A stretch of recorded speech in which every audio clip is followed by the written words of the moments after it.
ஒரு ஊர்ல ஒரு காக்கா ரொம்ப சந்தோஷமா வாழ்ந்துட்டு வந்துட்டு இருந்தது. அதெல்லாம் ஒரு கொக்க பார்க்குற வரைக்கும் தான். அந்த கொக்க பார்த்த உடனே காக்காவுக்கு தோண ஆரம்பிச்சுச்சு, "அடடா! என்ன இந்த ஒரு கொக்கு இவ்ளோ அழகா இருக்கு. அதுவும் ரொம்ப வெள்ளையா வேற இருக்கே!" அப்படின்னு சொல்லிட்டு அந்த கொக்கு கிட்ட போயிட்டு, "நீ எப்படி இவ்ளோ அழகா இருக்க? எப்படி நீ இவ்ளோ வெள்ளையா இருக்க?" அப்படிங்கிற மாதிரி ஒரு கேள்வி கேட்டது.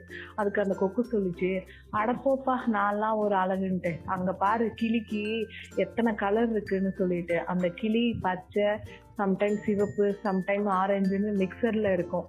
அதனால நீ அந்த கிளிக்கிட்ட போயிட்டு கேளு" அப்படிங்கிற மாதிரி சொல்லிச்சு. உடனே காக்கா கிளிக்கிட்ட போயிட்டு, "அது எப்படிண்ணே உங்ககிட்ட இந்த 3 கலர் இருக்கு? உங்கள பார்க்கவே ரொம்ப அழகா இருக்கீங்க. அதுக்கு நீங்க என்னதான் பண்றீங்க?" அப்படின்னு சொல்லிட்டு காக்கா கேட்டது. அதுக்கு கிளி சொல்லுது, "அட என்னப்பா சின்ன பிள்ளைத்தனமா கேட்டுக்கிட்டு, என்ன பார்த்து இந்த ஒரு கேள்விய? நானே மயில பார்த்து பொறாமப்பட்டுட்டு இருக்கேன். அதுகிட்ட எவ்வளோ கலர்ஸ் இருக்கு தெரியுமா? அது பார்க்கறதுக்கே அவ்வளோ அழகா இருக்கும்" அப்படின்னு சொல்லுது. அதுக்கு உடனே காக்கா, "அப்படியா மயில நாம எங்க போய் பார்க்கலாம்?" அப்படிங்கிற மாதிரி கேக்குது. "நீ பக்கத்துல இருக்கிற ஜூல கூட போய் பார்க்கலாம். அங்க நிறைய மயில் அண்ணாங்க இருக்காங்க" அப்படிங்கிற மாதிரி சொல்லுது. உடனே இந்த காக்கா அந்த மயில பார்க்கறதுக்காக ஜூக்கு போகுது. அப்போ ஒரு கூண்டுல நிறைய மயில்கள் அடைக்கப்பட்டிருந்தது. அதுல ஒரு மயில் கிட்ட போயிட்டு, "அட மயில் அண்ணா நீங்க இவ்வளோ அழகா இருக்கீங்களே, எப்படி நீங்க இவ்வளோ அழகா இருக்கீங்க?" அப்படிங்கிற மாதிரி ஒரு கேள்வி கேக்குது. அதுக்கு அந்த மயில் வந்துட்டு சொல்லுச்சு, "நானே ஏன்டா அழகா இருக்கும்னு சொல்லிட்டு விரக்தியில இருக்கேன்ப்பா.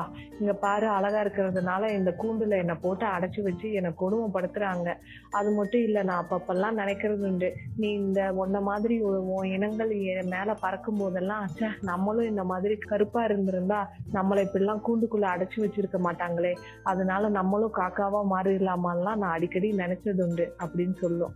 உடனே அப்பதான் காக்காவுக்கு புரிய வந்தது, ஆஹா நம்ம வந்துட்டு அழகா இல்லாட்டியும் நம்ம கிட்ட சுதந்திரம் வந்துட்டு இருக்கு. நம்ம வாழ்க்கை ரொம்பவே சந்தோஷமா இருக்கு. என்னதான் வந்துட்டு அழகா இருந்தாலும் அதோட வாழ்க்கை ரொம்ப சந்தோஷமாவே இல்ல.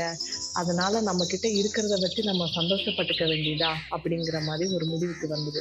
இதுல இருந்து என்ன தெரியுதுன்னா, மத்தவங்களோட உங்களை கம்பேர் பண்ணி பார்க்காதீங்க. உங்ககிட்ட இருக்கிறத நினைச்சு நீங்க சந்தோஷப்படுங்க. அதுதான் எல்லாருக்கும் நல்லது.